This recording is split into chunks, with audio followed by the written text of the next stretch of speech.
कैसे रनर्स जो 90 किलोमीटर की रेस दौड़ते हैं, जिनके शरीर की पूरी एनर्जी निकल जाती है, 28 घंटा भागने के बाद भी एथलीट्स को जब फिनिश लाइन दिखती है तो एथलीट्स अपनी स्पीड बढ़ाते हुए और तेज दौड़ने लगते हैं। ऐसा क्यों होता है? सेंट्रल गवर्नर थ्योरी के अनुसार हम सबके दिमाग में एक ऐसा प्रोसेस होता है जो एनर्जी यूज को रेगुलेट करता है। दोस्तों, आज वीडियो में पहली बार ऐसा कुछ प्रोसेस होता है इस्तेमाल कर रहा हूँ, क्योंकि एग्जैक्ट रिसर्च अभी पूरी नहीं हुई है। इस गवर्नर का काम है कि ब्रेन और बॉडी को कभी भी 100% एनर्जी या रिसोर्स इस्तेमाल ना करने देना। ये गवर्नर बहुत कंजूस है।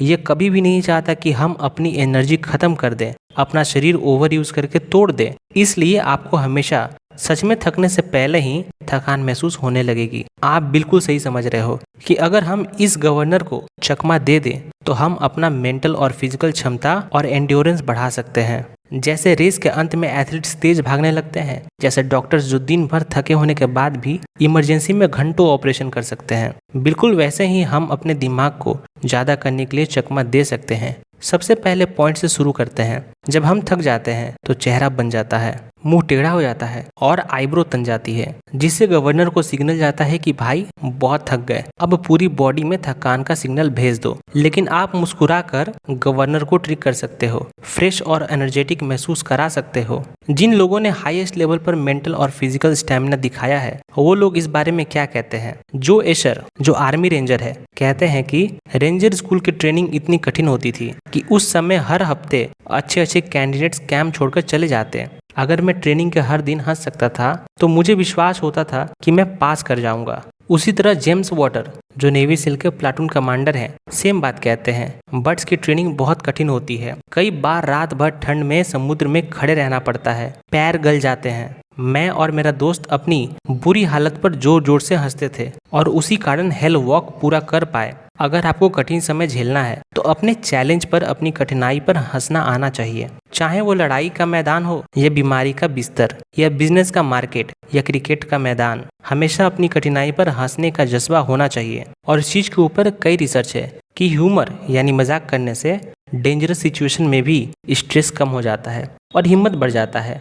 मतलब ऑप्टिमिज्म से ग्रिट बढ़ती है। इसलिए कठिन चैलेंज में भी मुस्कुराने की आदत डाल लीजिए। अब दूसरे पॉइंट पर आते हैं, ट्रेन योर ब्रेन। जैसे वेट ट्रेनिंग करने से मसल्स स्ट्रांग होता है, वैसे ही डेली प्रैक्टिस करने से न्यूरल सर्किट स्ट्रांग होते हैं।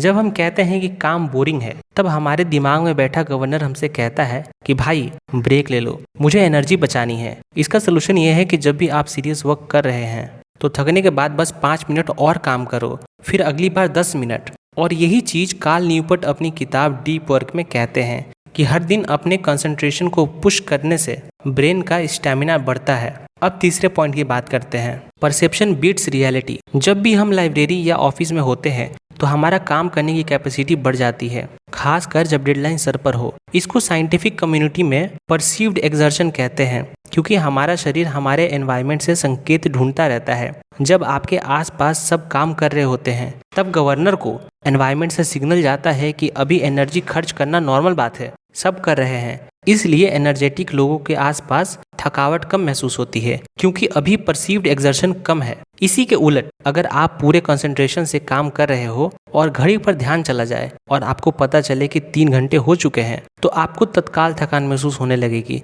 क्योंकि अब परसीव्ड एक्सर्शन बढ़ गया है। एक रिसर्च स्टडी में देखा गया कि साइक्लिस्ट को कैफीन का डोज दिया गया।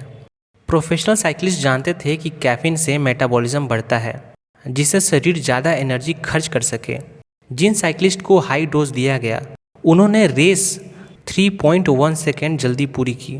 दोस्तों, मज़े की बात यह है कि सब लोगों को ब्राउन रंग का पानी दिया गया था। साइक्लिस्ट की परफॉर्मेंस उसकी सोच पर डिपेंडेंट थी, क्योंकि उन्हें लगता था कि आज कैफीन के डोज मिलने से उनके पास ज़्यादा एनर्जी रहेगी। इसी कारण साइक्लिस्ट गवर्नर को चकमा दे पाए और अपने शरीर को पुश करने के लिए ज़्यादा एनर्जी ले पाए। मतलब थकान और एफर्ट हमारे परसेप्शन यानी नज़रिए पर बना है।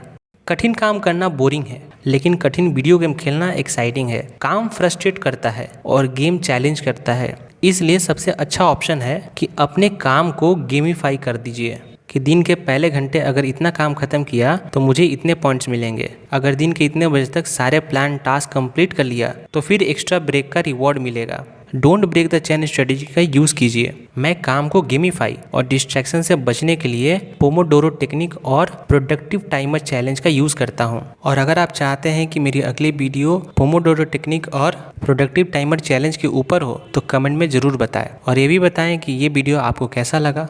जाने से पहले सब्सक्राइब ज़रूर कर देना। And thank you for watching.